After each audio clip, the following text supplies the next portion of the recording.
দৌলতদিয়া ফেরিঘাটে পদ্মায় বাস ডুবির ঘটনার একদিন পার না হতেই এবার রাঙামাটির পাহাড়ে অর্ধশত যাত্রী নিয়ে উল্টে গেল একটি বাস।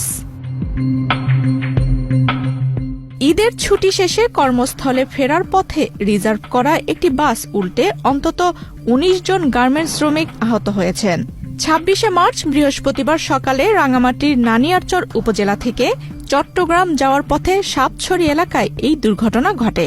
দুর্ঘটনার পর বাসটির চালক পালিয়ে যান। ওদের স্বপ্ন পূরণে পাশে থাকতে পেরে আমরা গর্বিত।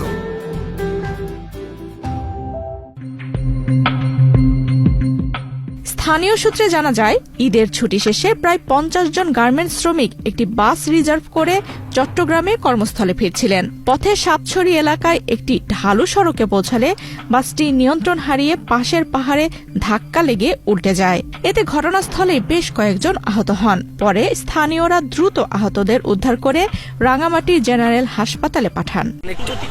আসতেছে তখন দেখলাম যে পাহাড়ে অর্থাৎ ডান সাইডে পাহাড়ের সাথে গাড়িটা ধাক্কা দিয়ে বাম সাইডে উল্টে গেছে। তো সাথে সাথে আগে পিছিয়ে যে গাড়িগুলো ছিল সেই গাড়িগুলো থেকে যাত্রীরা নেমে তাদেরকে যত দ্রুত সম্ভব এখান থেকে উদ্ধার করা হয়েছে। আহত প্রায় আমরা ১২-১৩ জনকে আমরা আহত এখান থেকে উদ্ধার করছি, যাদের অবস্থা মোটামুটি বলা যায় যে খুব গুরুতর আহত। আর বাকিগুলোর টুকটাক যেহেতু আহত সেগুলো বা ড্রাইভার এবং হেল্পার আমরা কাউকে এখানে খুঁজে পাওয়া যায়নি। দুর্ঘটনার পর খবর পেয়ে কাউখালী ফায়ার সার্ভিসের স্টেশন কমান্ডার মোহাম্মদ আব্দুল মান্নানের নেতৃত্বে একটি উদ্ধারকারী দল ঘটনাস্থলে পৌঁছে উদ্ধার কার্যক্রম পরিচালনা করে। আমরা কাউখালী থেকে আসছি, আমরা 311 থেকে কাউখালী মেসেজ পাই মানে শালবাগানে একটা গাড়ি অ্যাক্সিডেন্ট হয়েছে। তাৎক্ষণিক আমরা আমাদের ফুল কানাউট নিয়ে আসি।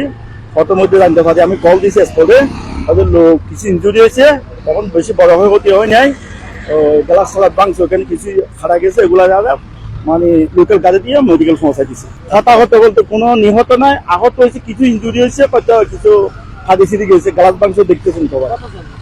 আনুমানিক এটা আমরা তো ফাইনে আছি, আপনারা যেভাবে দেখছেন আমরা ওইভাবে ৭-৮ জন বলতেছি আনুমানিক। রাঙামাটি জেনারেল হাসপাতালের আবাসিক চিকিৎসক ডক্টর শওকত আকবর জানান, আহত ১৯ জনের মধ্যে ১০ জনকে হাসপাতালে ভর্তি করা হয়েছে। বাকি ৮ জন প্রাথমিক চিকিৎসা নিয়ে ফিরে গেছেন। গুরুতর আহত তুহিন চাকমা নামে একজনকে উন্নত চিকিৎসার জন্য চট্টগ্রামে পাঠানো হয়েছে। আফসানা রিপা, বাংলাদেশ প্রতিদিন।